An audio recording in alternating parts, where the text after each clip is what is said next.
अपनी जीत के बड़े दावे कर रहे हैं, तो वहीं इस बम्पर वोटिंग ने दोनों ही दलों की धड़कनें और भी ज्यादा बढ़ा दी है। राजनीतिक विश्लेषकों का यह मानना है कि भारी मतदान सत्ता पक्ष और विपक्ष दोनों के लिए उलटफेर का संकेत हो सकता है। अभी मतदान के कुछ और घंटे बाकी हैं, लेकिन अभी तक हुए बम्पर मतदान के चलते यह कहना मुश्किल है कि बाजी किसकी तरफ जा रही है। अब इंतजार है तो नतीजों का है, जब पता चलेगा कि दतिया की जनता ने किसे दतिया का दायित्व दिया। तो ये 6 तस्वीर आपको दिखा रहे हैं आपके टेलीविजन स्क्रीन पर। दतिया में वोटिंग जारी है। कांग्रेस प्रत्याशी ने वोटिंग की है, बीजेपी प्रत्याशी ने पूजा पाठ कर जो है यहाँ पर अपनी जीत का आशीर्वाद मांगा है, और उसके बाद वोटर्स में भारी उत्साह नजर आ रहा है। चोटिल शख्स ने भी वोट डाला, यानी आप देखिए चोटिल शख्स हो या बुजुर्ग हो या महिलाएं हो, वो यहाँ पहुंची हैं वोट डालने के लिए। सीएम ने अपील की है कि ज्यादा से ज्यादा पहुंचकर मतदान करें, और अभी तक देखिए सुबह 9 बजे तक कितना था, 16% था, और 11 बजे ये 34% हो गया, और दोपहर तक यानी 50% हो गया। और 2023 की अगर बात करें तो 2023 में यही जो परसेंटेज था दतिया का वोट परसेंटेज, वो 80% था।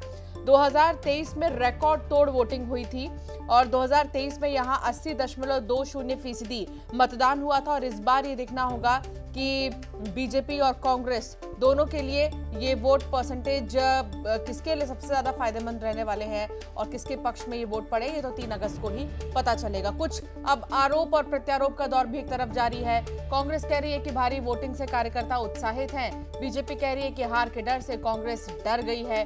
तो इस तरह के आरोप और प्रत्यारोप जो हैं अभी भी चल रहे हैं, जारी हैं। लेकिन कुल मिलाकर दतिया विधानसभा चुनाव में 2026 के तहत आज जो है वोटिंग का सिलसिला जारी है।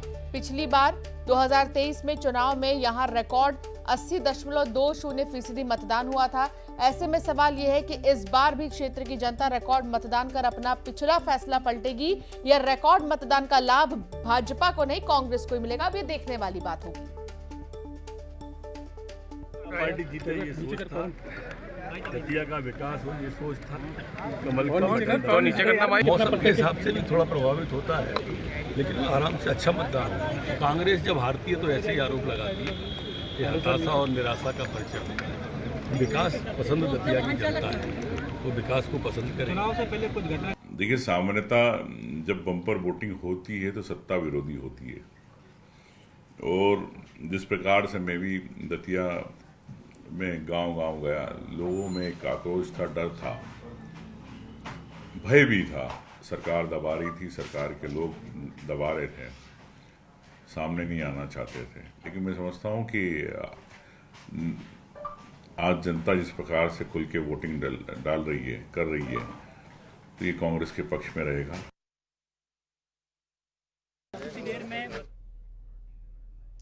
तो आप सुन रहे थे उमंग सिंघार को भी, आप सुन रहे थे नरोत्तम मिश्रा को भी, जो अपनी अपनी जीत का दावा कर रही हैं। और 2 कैंडिडेट सामने सामने हैं, घनश्याम सिंह और आशुतोष तिवारी। ये 2 कैंडिडेट जो आमने सामने हैं, और लगातार तमाम तरह की प्रतिक्रियाएं अब जो है सामने आ रही हैं।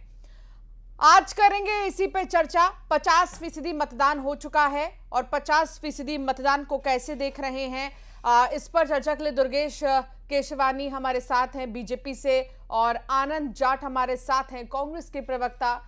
सुरेश शर्मा जी हमारे साथ थोड़ी देर में जुड़ेंगे। दतिया से राजीव मिश्रा हमारे संवाददाता भी जुड़े हैं। एक अपडेट के साथ मैं अपने गेस्ट के पास आना चाहूंगी। राजीव, क्या अपडेट? देखिए, लगातार मतदान जारी है और लोग बड़ी संख्या में यहाँ पहुंच रहे हैं।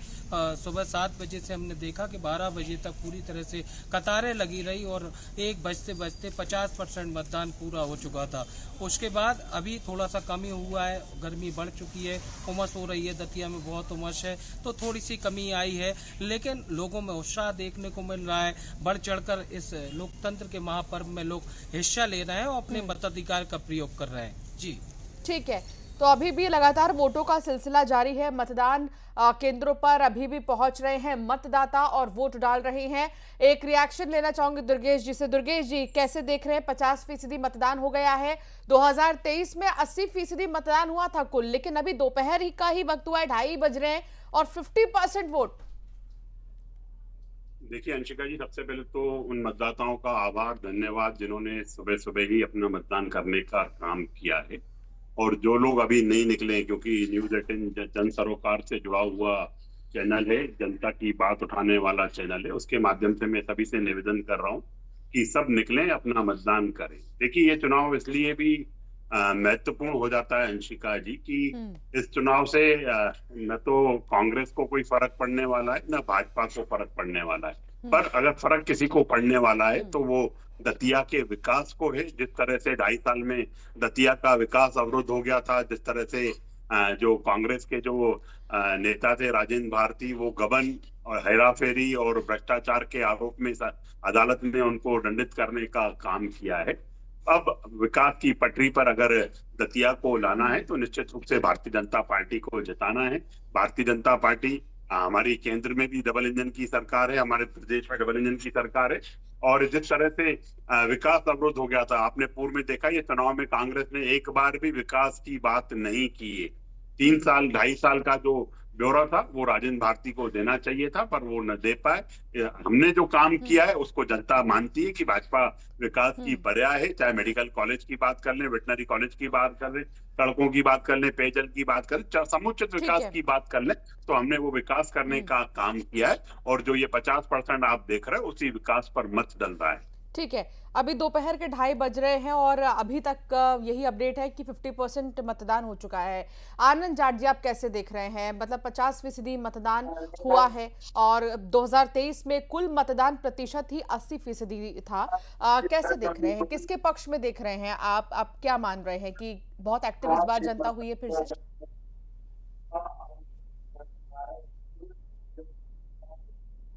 चुनाव में दतिया की जनता ने अपना मत देकर बता दिया था। तो ऐसे जानदार, शानदार और जागरूक मतदाताओं को धन्यवाद कि उन्होंने बढ़ चढ़कर इस लोकतंत्र के उत्सव में, चुनाव में भाग लिया है। दरअसल ये चुनाव दतिया की जनता पर भाजपा की तरफ से थोपा गया एक चुनाव है, लेकिन उससे कोई फर्क नहीं पड़ता है। आज जिस प्रकार से मतदान जनता कर रही है, वो दिखा रही है कि एक जो भाजपा के खिलाफ एक माहौल है, उस माहौल के पक्ष में ये मतदान जाना चाहिए।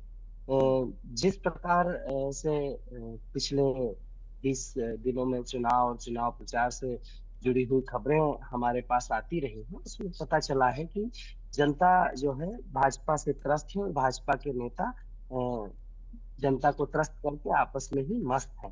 तो जनता दिखा देगी कि किस तरफ जो है वो, क्योंकि 3 तारीख को जब मतदान का रिजल्ट आएगा, परिणाम आएगा, तो जनता कांग्रेस को, कुंवर घनश्याम सिंह को जो है वो वोट देगी। मैं आऊंगी दोबारा आपके पास। सुरेश जी भी हमारे साथ जुड़ गए हैं। सुरेश शर्मा हमारे साथ हैं और राजनीतिक विश्लेषक है सुरेश जी, आपकी राय बहुत महत्वपूर्ण हो जाती है ऐसे समय में जब 50% मतदान हो चुका है।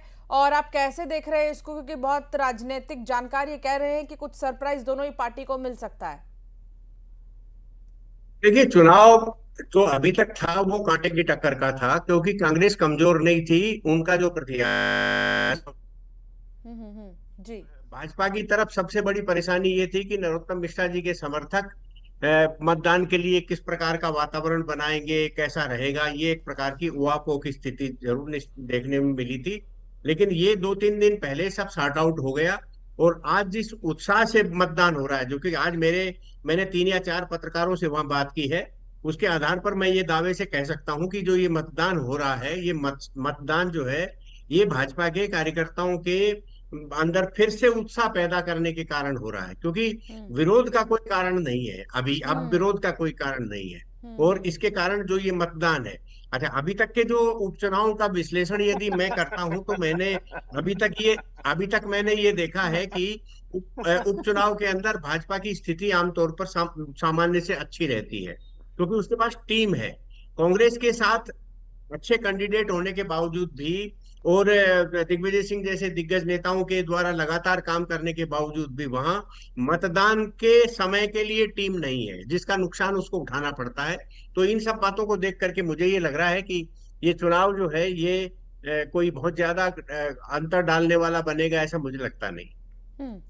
बिल्कुल। और ये देखने वाली बात होगी, क्योंकि देखिए पिछले चुनाव की अगर बात करें तो बहुत ज्यादा डिफरेंस नहीं था। आनंद जी, आप हंस भी रहे थे, कुछ कहना चाह रहे तो जरूर कहिए। देखिए सुरेश जी भी यही कह रहे हैं कि ये जो कार्यकर्ताओं की खुशी है बीजेपी की, उसकी वजह से हो सकता है कि कुछ बदलाव आगे चल के देखने को मिले। अगर वो विरोध बरकरार रहता तो शायद मुश्किल की घड़ी हो सकती थी।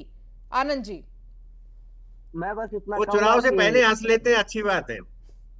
हाँ, नहीं, मुझे जब इस तरह परिणाम से पहले हंस ले, अच्छी आनंद बात जी। है। करते हैं। सुरेश जी, मैं बोल लूं अगर आप इजाजत दें तो? जी जी, नहीं नहीं नहीं, मैं बाधा नहीं डालूंगा, सॉरी।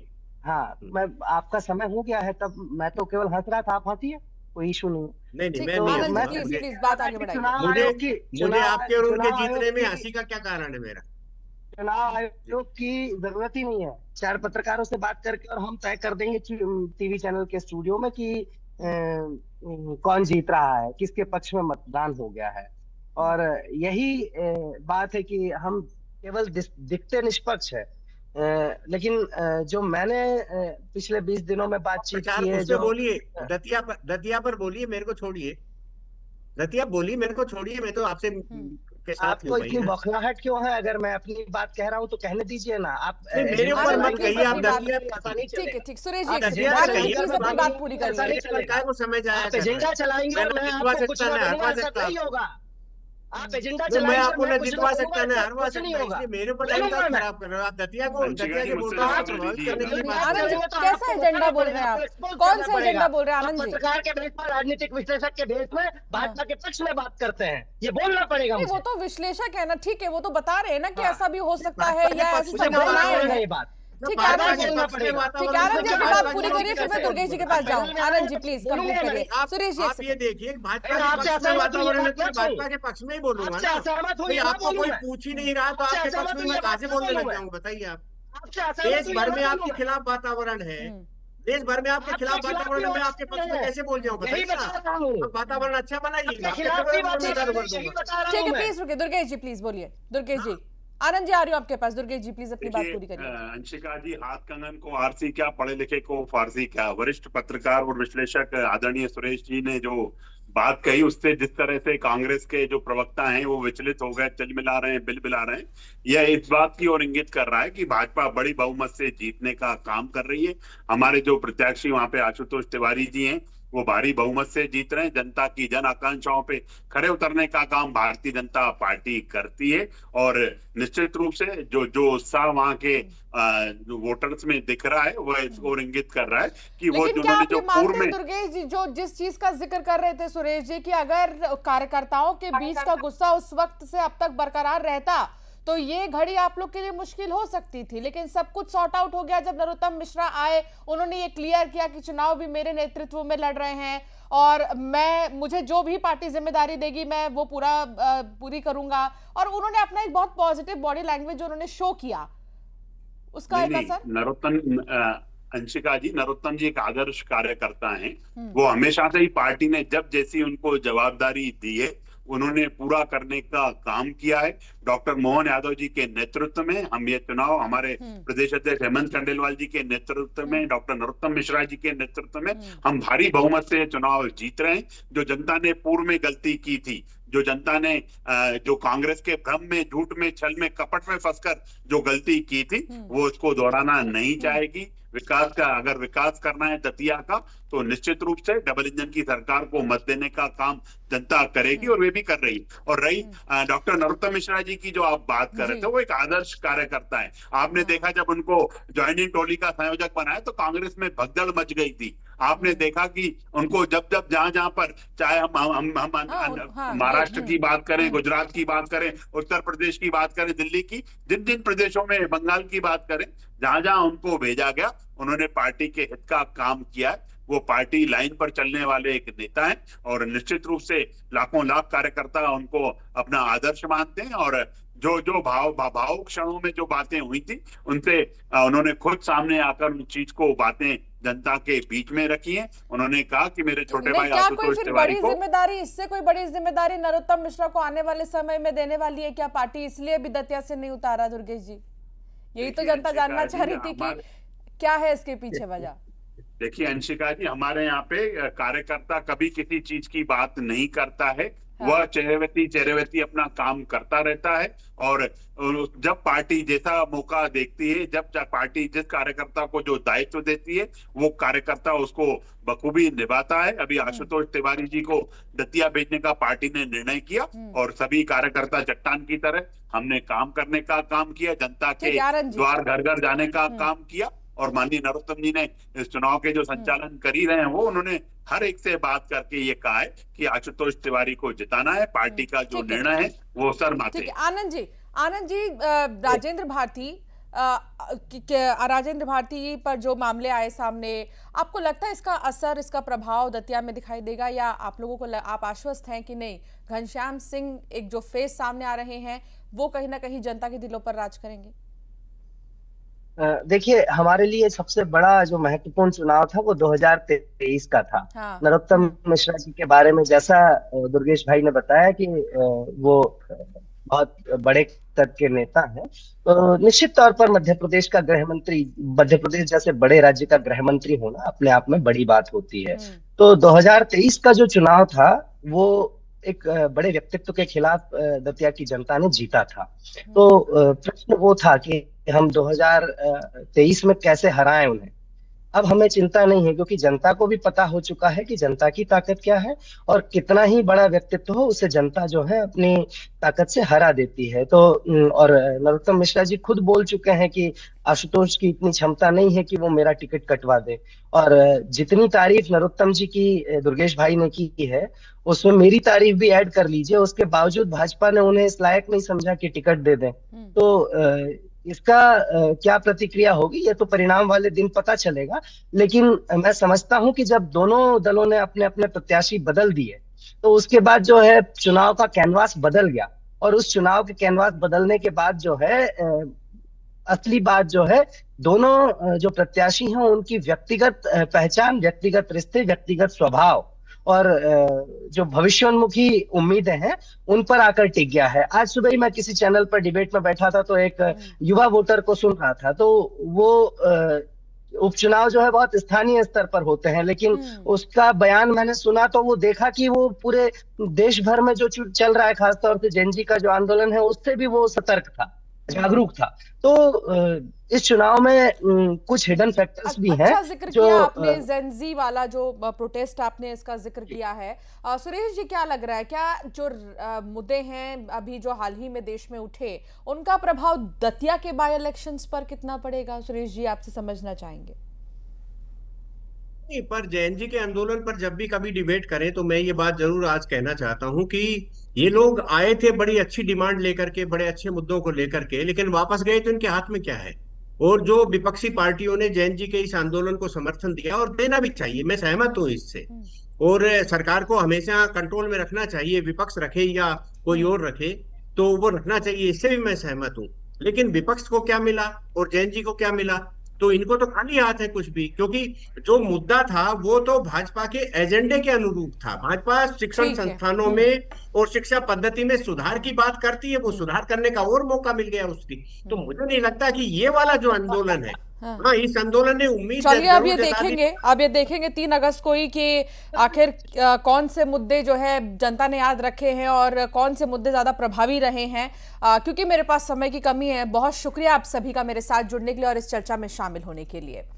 आगे बढ़ेंगे। बीजेपी